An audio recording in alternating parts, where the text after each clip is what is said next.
Hi and welcome to Dr. Mix. It's becoming worse, isn't it? Anywho, today I am going to give you my 7 survival tips for musicians.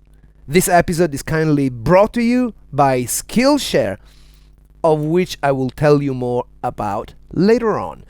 Let's begin with tip number 1. Work on your craft. Now, working on your craft is the single most important thing. Why? Because at the end of the day, you are making music, and how good you are at making music is a direct proportion on how work you put into it. I was quite lucky because I got my fixation for music pretty early on in my life. That meant that, I could study and get some groundwork on the piano since an early stage, but that doesn't mean that you cannot put your 10,000 hours at any stage of your life. Music is so cool, it's so liberating, it's so interesting, it's so dense, it's so deep that I find it joyful to dig deeper into it. Doesn't have to be necessarily, like a plain thing that you're doing, or, a vocal study, although studying is very important. It can also, be conceptual. So as long as you work on your art form and you put your mind into it and you put some time into it and you actually work on your craft, then everything else will be easier because you become a better musician, right? Tip number 2, learn from others. I know that a lot of people say, well, listen, you shouldn't imitate anyone else because art is original. You don't want to imitate, blah, blah, blah, blah. No, there are other people who probably have done what you're trying to do better than you, before you. And it is a great idea to study what those people have done. In fact, I think that it's kind of normal to start imitating just other artists. That's certainly what I have done. I was interested in the piano. I didn't have much reference at the time. It's not like nowadays where you have the internet and you can dig deep into the subject in one split second. Open Wikipedia, you know everything about the subject that you want to know, and it's done. No, I had to wait for the TV to come up with something interesting. At the time, it was Richard Clayderman. He played this sort of neoclassical. I started, studying what he was doing, trying to replicate Ballade pour Adeline. Some of you may remember that.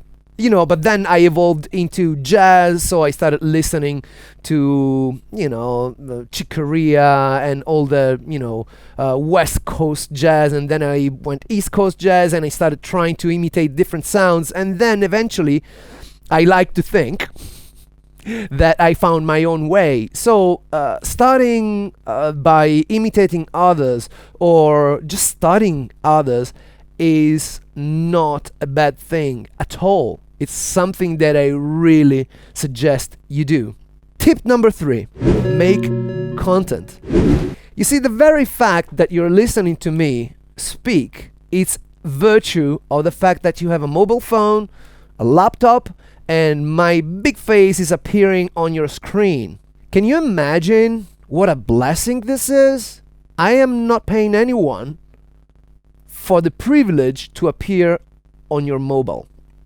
I'll let that sink in with you for a little while. Because if this were the 70s, my only way to get to you as a musician would be record a cassette tape and knock on doors, on record label doors. And I would have to ask permission to everybody in order to get to the radio in your house, in order to get it into the television in your house. But right now, for free, I can make content and get to your intimacy on your mobile phone, on your private space. Isn't that amazing? This is an opportunity, and I don't think that musicians necessarily understand how powerful this is, right? I mean, you can make the greatest music on the planet. You can You can study, work on your craft all you want. You can be a genius of music, but who's gonna know it if you don't make content, right? A lot of people, especially my contemporaries, the professional musicians that used to work in the Italian music industry, are kind of suffering right now because, not all of them have embraced making videos, but making videos, pictures, written words, podcasts, whatever you're good at, whatever you like to do, in terms of making content, that is so vital, that's so important, and it is an opportunity. So me personally, I made the camera that I hold in my hand, or that I put on a tripod like now, part of the instrument. Internet is part of the instrument that I play. I play the keyboards, but at the same time I talk to a camera, and at the same time I press buttons on a PC keyboard, on a Mac keyboard, and I make the internet work for me. This is great.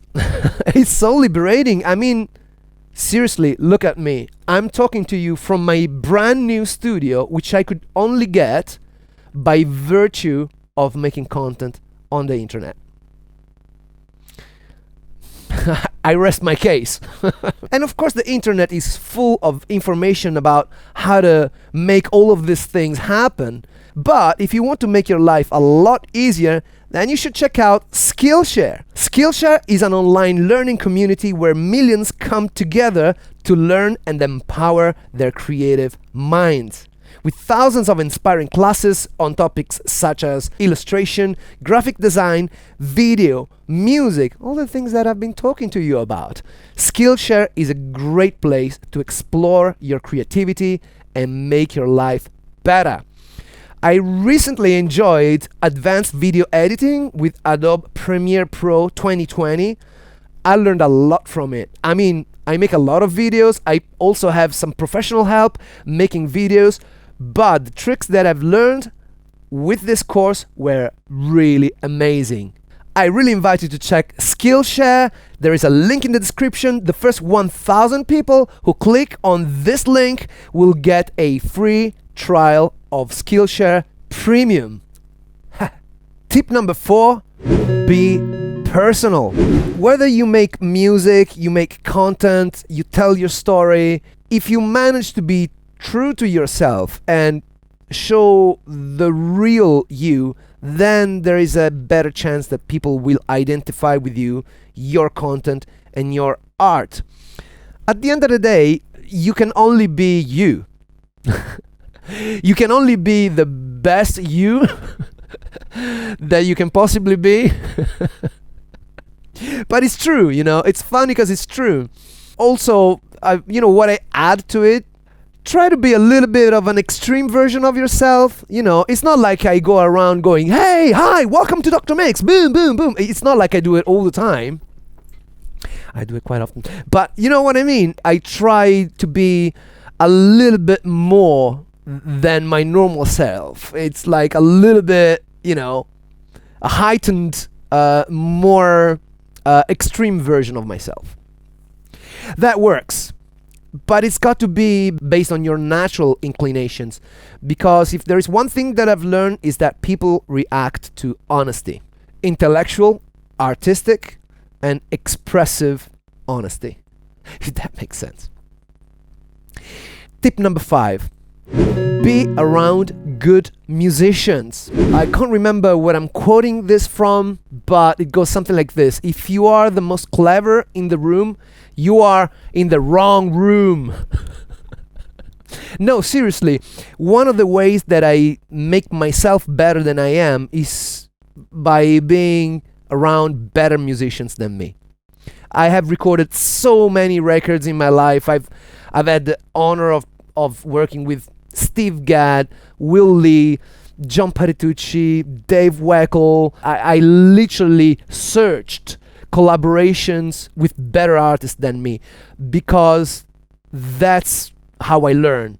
Also, playing with better musicians than me allows me to push the limits of what I can do.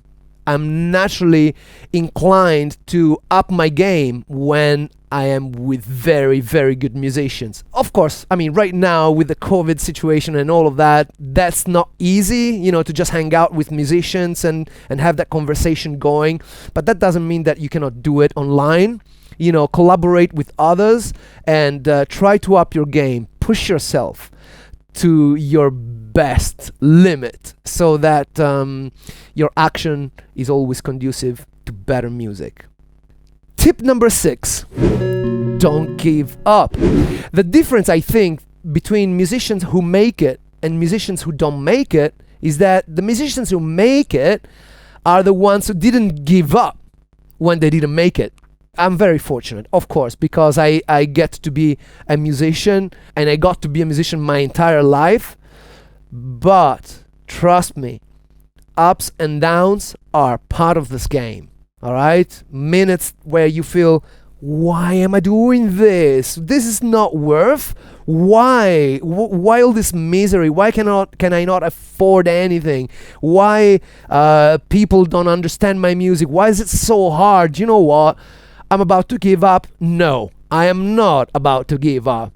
And that's the point, right? Because, when the wave is up, it's easy. It's when the wave is down that people tend to give up. I mean, if you're lucky enough that you are on the above the threshold of starvation as an artist, then I suggest you hang on in there, because it does go up and down.